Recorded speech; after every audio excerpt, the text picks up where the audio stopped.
नमस्ते दोस्तों, विज्ञान भैरव तंत्र की इस यात्रा में आपका स्वागत है। आज हम बढ़ेंगे 56वें सूत्र की ओर। 56वें सूत्र में शिव भगवान कहते हैं, भ्रांतियाँ छलती हैं, रंग सीमित करता है, विभाज्य भी अविभाज्य है। आइए इस सूत्र में बताई गई विधि को समझने का प्रयास करें। यह विधि बहुत ही दुर्लभ विधियों में से एक है, अनूठी विधि है। इसका प्रयोग बहुत कम हुआ है। हमारे भारत के महानतम श्री शंकराचार्य जी ने इसका प्रयोग किया था।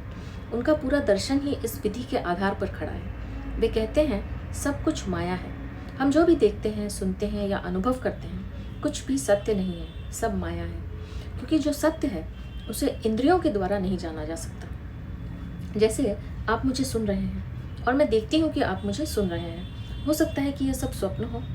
यह स्वप्न है या नहीं, यह तय कर पाने का कोई उपाय नहीं है। यह भी हो सकता है कि मैं स्वप्न देख रही हूँ कि आप मुझे सुन रहे हैं। सपना देखते हुए स्वप्न यथार्थ मालूम पड़ता है, रियल मालूम पड़ता है। और अगर सपने को सच की तरह देखा जा सकता है तो क्या सत्य को सपने की तरह नहीं देखा जा सकता? श्री शंकराचार्य जी कहते हैं, इंद्रियों द्वारा यह जानना संभव ही नहीं है कि जो चीज़ हमारे सामने है वह सच है या स्वप्न है। और जब जानने का कोई उपाय ही नहीं है कि क्या सच है और क्या झूठ है, तो वे उसे माया कहते हैं। माया का अर्थ झूठ नहीं है।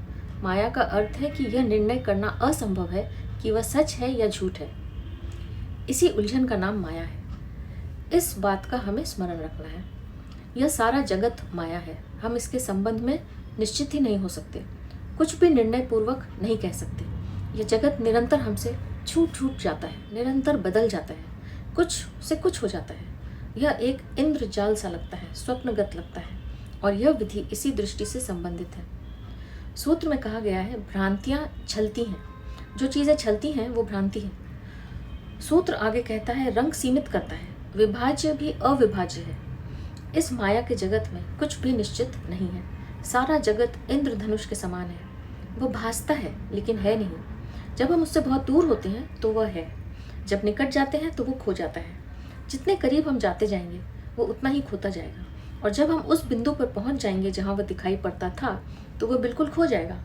और यही सच्चाई है। सारा जगत इंद्रधनुष के रंगों जैसा है। जब हम दूर होते हैं तो सब कुछ सुंदर और आशापूर्ण दिखाई पड़ता है। और जब हम करीब आते हैं तो आशा खो जाती है।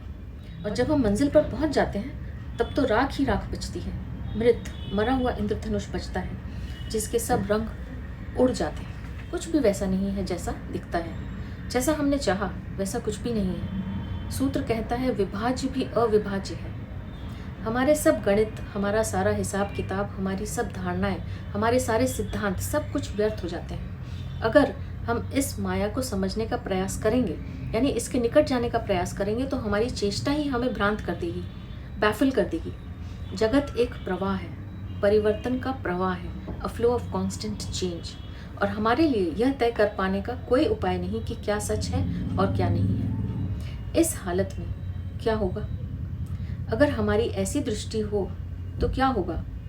अगर यह दृष्टि हम में गहरी उतर जाए कि जिस चीज़ के संबंध में निश्चित ही नहीं हो सकता कि वह माया है, तो हम अपने ही आप अपनी तरफ मुड़ जाएंगे। तब हम अपना केंद्र अपने भीतर खोजेंगे। और यही एकमात्र सुनिश्चितता है। सारा जगत माया है पर हम माया नहीं है। अगर सारा जगत अयथार्थ है, असत्य है, तो उससे कोई आश्रय नहीं मिल सकता। अगर हम असत्य के पीछे भाग रहे हैं तो हम अपना समय, अपना जीवन उपव्यय कर रहे हैं, वेस्ट कर रहे हैं। अब भीतर की तरफ चलें, क्योंकि एक बात निश्चित है कि हम हैं।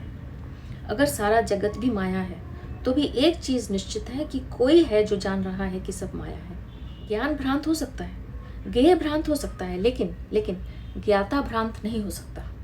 वही एकमात्र निश्चय है, एकमात्र चट्टान है जिस पर हम अडिग खड़े हो सकते हैं। विधि कहती है, संसार को देखो, यह स्वप्नगत है, माया है। वैसा बिल्कुल नहीं जैसा भासता है। यह बस एक इंद्रधनुष जैसा है। इस भाव की गहराई में उतरने से, ऐसा करते ही हम अपने में फेंक दिए जाएंगे। और अपने अंतस पर आने के साथ साथ हम निश्चय को, सत्य को, असंदिग्ध को, परम को उपलब्ध हो जाते हैं। विज्ञान कभी परम तक नहीं पहुंच सकता, वह सदा सापेक्ष रहेगा। धर्म परम को उपलब्ध हो सकता है, क्योंकि धर्म स्वप्न को नहीं, स्वप्न दर्शा को खोजता है। धर्म दृश्य को नहीं, दृष्टा को खोजता है। धर्म चिन्मय को खोजता है। तो यह था 56वां सूत्र। आप भी इस सूत्र में बताई गई विधि का प्रयोग करके अपने भीतर छिपे दृष्टा को पहचानिए। अब मैं आपसे आज्ञा लूँगी। आपका बहुत बहुत धन्यवाद।